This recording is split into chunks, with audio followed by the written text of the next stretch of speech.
So I finally made it out to Lincoln National Park. The story about the failed alternator is one that can wait for another day, but I'm finally here, delayed by half a day. Right, tyres down to 20. There's not a lot of sand on this track, it's mostly just limestone ridges and rocky bits. There's a little bit of sand, so 20 should be fine. I can always go a bit lower if I need to. And we're going to head out to Salmon Hole.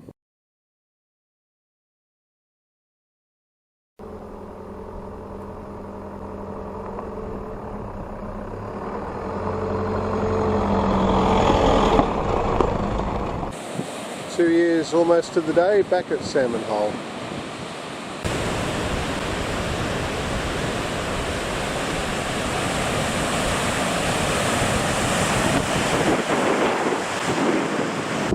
Well, it's not what I was hoping for, but it's a start.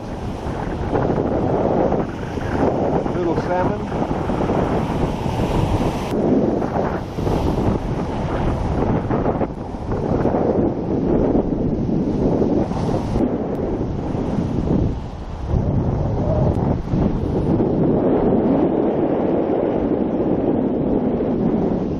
Two distinct schools. They're within casting range, but they're going the wrong way. Nearly every school of salmon I've seen on this beach has been heading away from me in that direction, so unfortunately I wasn't here when they were. And there's nothing at all visible in the opposite direction. Again small, when are these big fish going to turn up?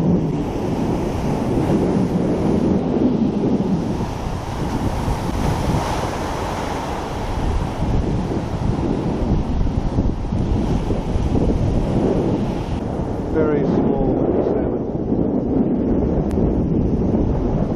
Shark.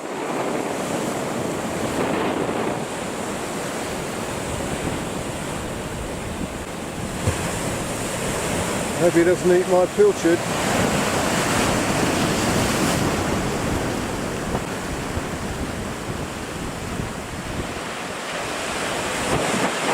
Look at that. Big bronze whaler, he'd be 5 or 6 feet. I reckon he can smell my pilchard. He's right over the top of it. Now bugger off. He's got it. Can't see this working out very well. He's way too big. There's only one way this is going to end.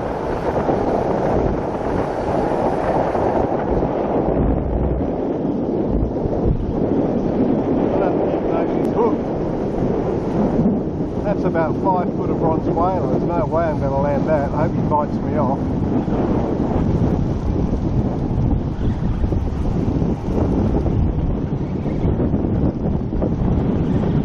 Still, it's exciting.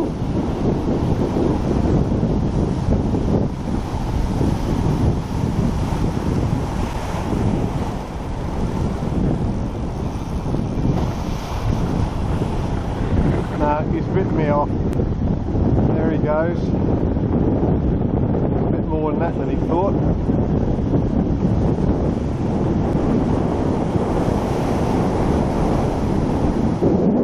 Tell you what, he ate the popper as well, the bastard.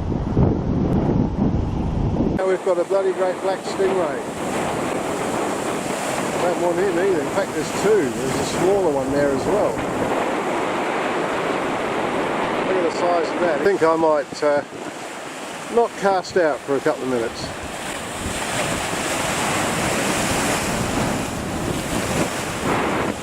He's well within casting range, but after what happened with that shark, I don't think I want it.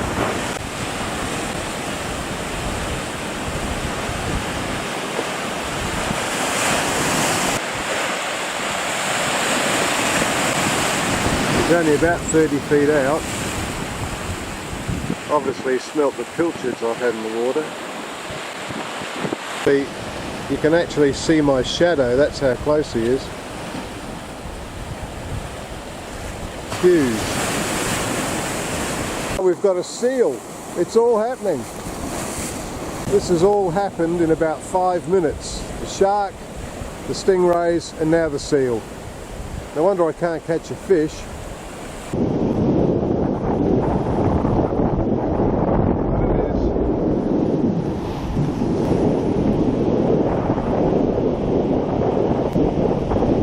Back you go.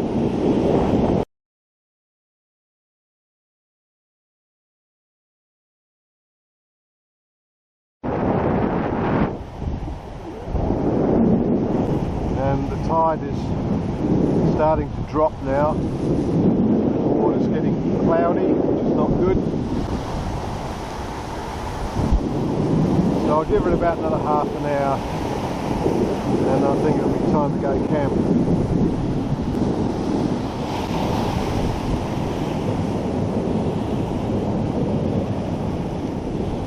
Well, what do you know? A mullet. And hooked in the mouth.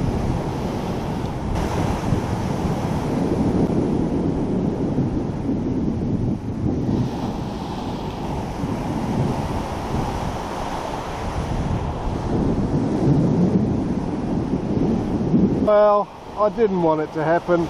I've hooked another bloody great shark, but it's bitten me off. Thank goodness for that.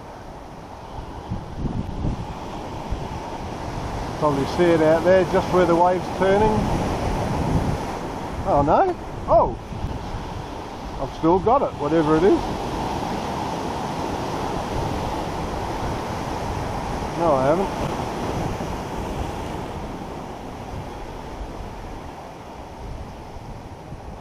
Bitten off again. Oh. Well, the tide's starting to drop now. I just hooked another shark. There's nothing you can do with them off these cliffs, so it's really rather pointless. So I think I'll call it a day and go and try Miller's Hole or somewhere tomorrow. So off to the campsite. I did end up with half a dozen small salmon and a mullet, and gee, I saw some wildlife.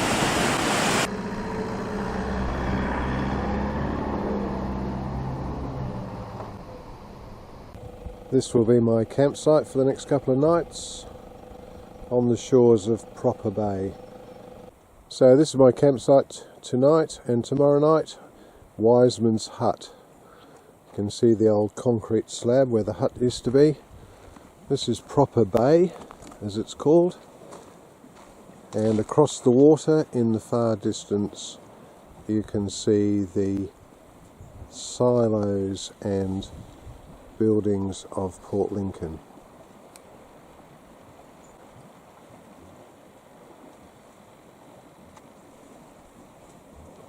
Makes me laugh that people pay millions of dollars for a seaside view in Sydney, and I can have this view in Lincoln National Park for $14 a night.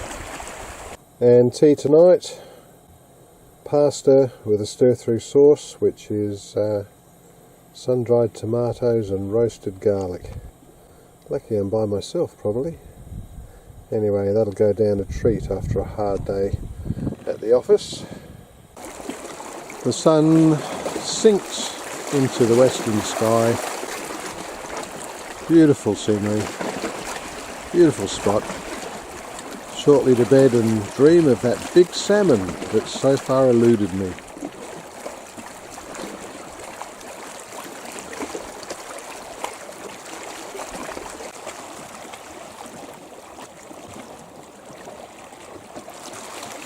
I probably should have taken a little more notice of the old adage, red sky in the morning.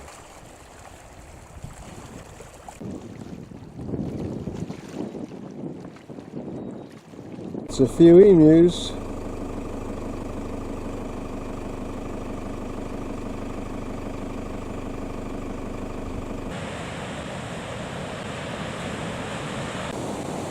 Conditions at Miller's Hole a lot different to the last time I was here when it was calm and sunny. but deep water down here. A big lift up the cliffs though. No visible schools of salmon on the beach today. Possibly a couple of shadows out there. And then right down in the distance, about as far as you can see, is the salmon hole where I was yesterday.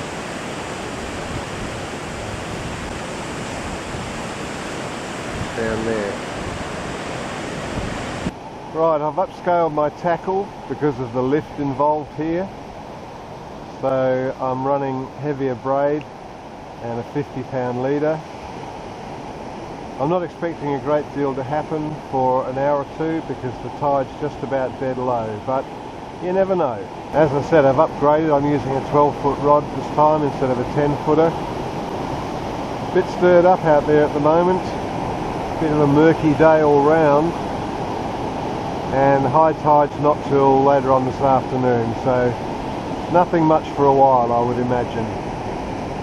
I've shifted round this side where the water's a bit deeper. It's a pig of a job to get fish up here, but I'm not getting anything over there, so let's see how we go.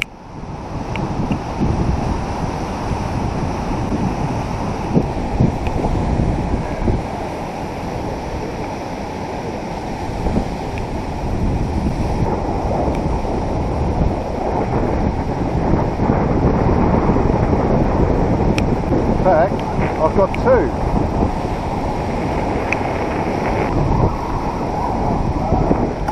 One on the popper, one on the bait.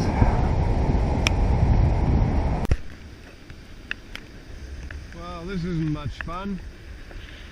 It is pouring with rain. I don't think I'm going to last much longer in this. There might be an early return to home, I think.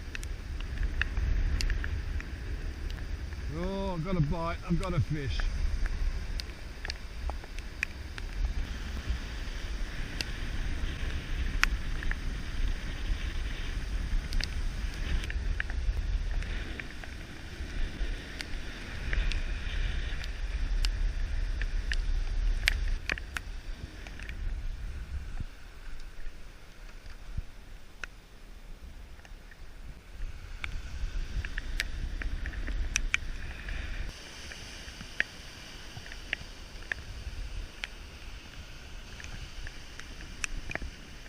Persistent rain, I'm cold, I'm wet,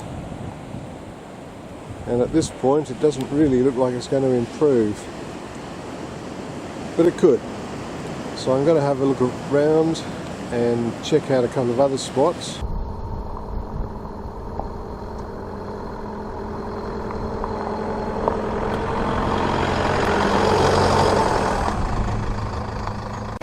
Right, I've come to a different spot, much closer to the water. The rain's finally stopped. That's Miller's Hole, that point up there, and I reckon there's salmon in the water just here. So if there are, this should be just about instant. Let's see. Yep, it was.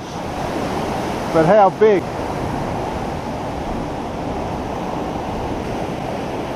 Bit bigger than the ones I was getting earlier, that's for sure.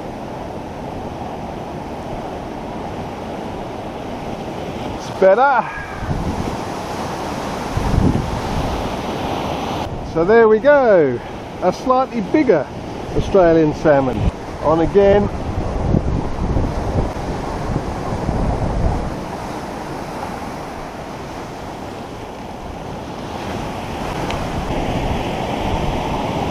He grabbed the popper.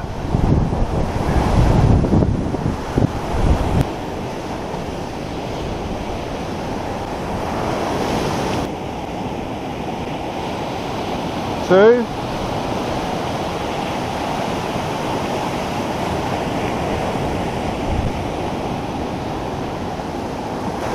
Got something a bit better this time.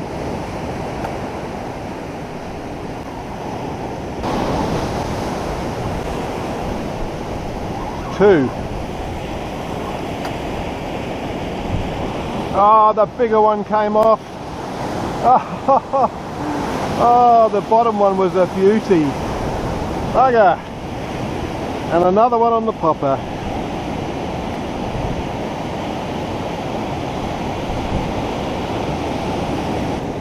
That's my blood, not the fish. Got a better one this time.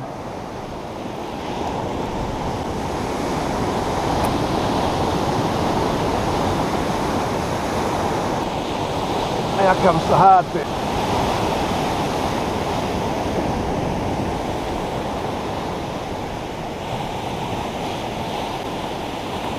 He's hooked on something.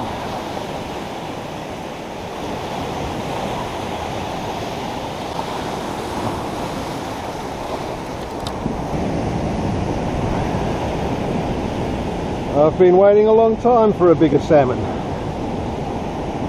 Beauty.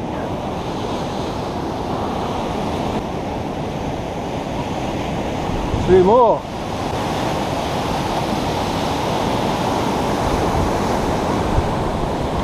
The bigger one on the popper. It's interesting. Come here. Well, the popper certainly helps give you value for bait use when you're picking up extra fish on that, and it's not costing a cent. Way out there. And I finally got a decent one. Well, the conditions are absolutely perfect. The rain's gone, tide's coming up, there's fish out there, even if they're not all big ones. What else would you rather be doing?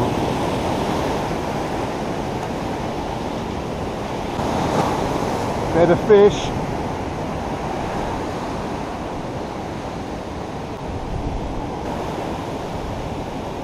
Yeah, this is a good one. Just got caught in that reef.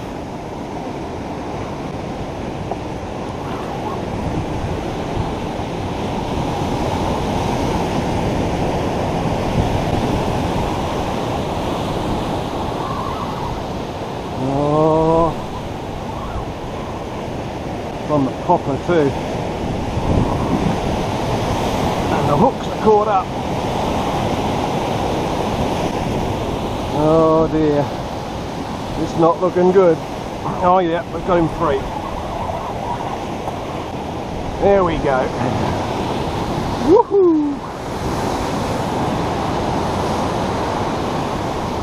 Be checking that line though.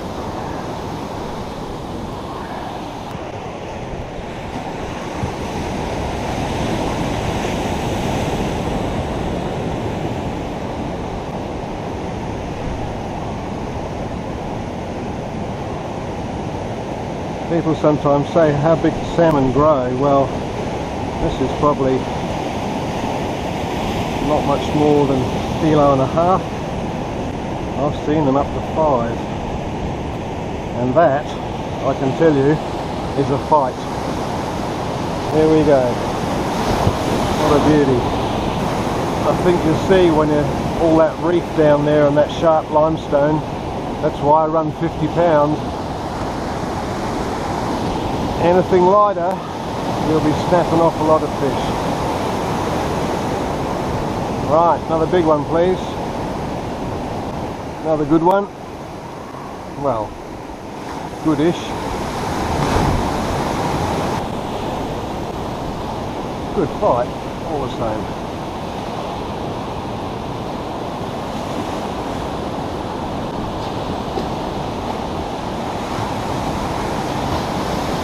I've got 2.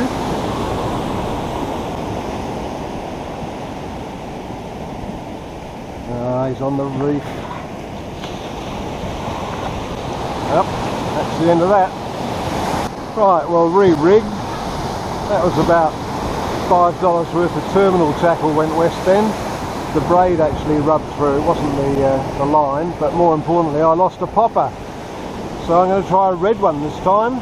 See if that does any good. I certainly know the blue and green ones work. Anyway, put me out of action for a few minutes, so I hope the fish haven't moved on. Find out directly. Now the question is, am I going to get one on the red popper?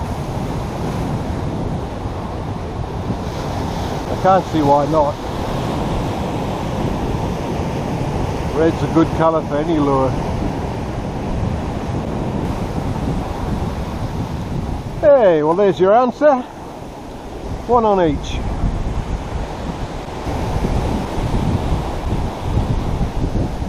And not bad either. So, not too shabby. Just under a kilo probably. I'll tell you what, I'm just about salmoned out.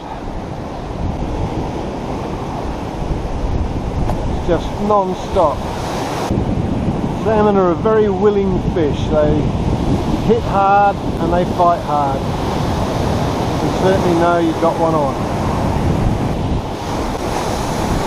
Red popper for the win!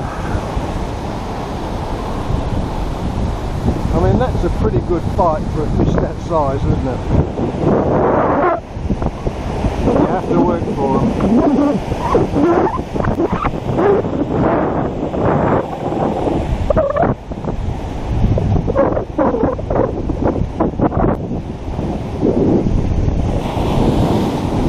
This is my last bait, so that'll be it. It's been a good session. I've probably got close on 24 salmon, a couple of good ones. So I'm pretty happy with that. Now I've got to bump my way back to the campsite.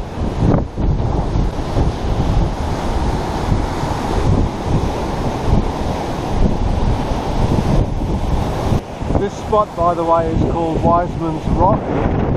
Over in the distance, the last headland you can see is Miller Hole, and Wiseman's Rock. Good spot, hard to find because it's not labelled or signposted, and it's a bit of a goat track to get down to it, but as you can see, worth the effort.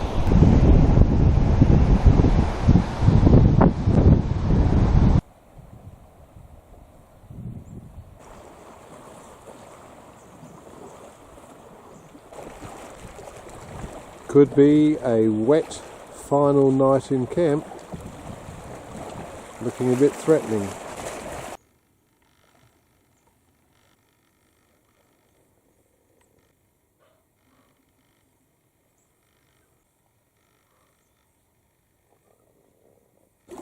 And so the sun sets on a most enjoyable solo trip.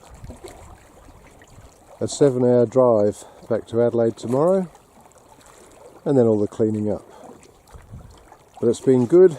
I've caught a few fish, I've had a good time, and that's what solo tripping is all about. And as Arnie says, I'll be back.